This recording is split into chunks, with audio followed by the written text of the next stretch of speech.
సిరిపురం అనే గ్రామంలో రామయ్య అనే పిసినారి ఉండేవాడు. అతడు చాలా ధనవంతుడు.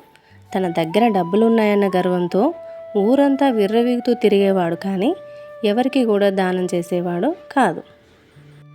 తన తల్లిదండ్రులకు ఒంట్లో బాలేక ఒకరోజు సాయం కోసం గోపి అనే బాలుడు రామయ్య దగ్గరికి వస్తాడు. ఇంట్లో ఉన్న రామయ్యని పిలుస్తూ ఉంటాడు. ఇంట్లోంచి రామయ్య ఎవరు నన్ను పిలిచేది అంటూ గోపి దగ్గరికి వస్తాడు.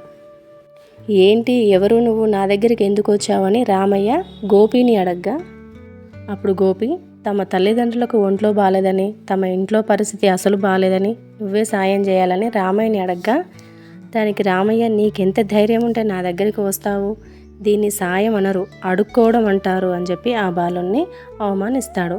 దీనికి పక్కనే ఆడుకుంటున్న పిల్లలు చూసి ఆ బాలుని అవమానించినందుకు నవ్వుకుంటారు.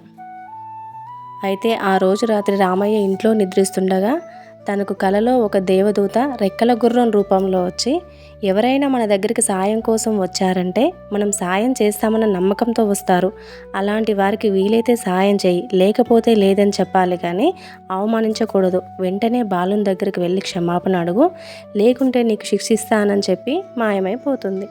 రామయ్య పొద్దున్నే లేచి గోపిని వెతుక్కుంటూ ఊరంతా తిరగ్గా ఒక చెట్టు కింద దిగాలుగా కూర్చున్న గోపి కనబడతాడు.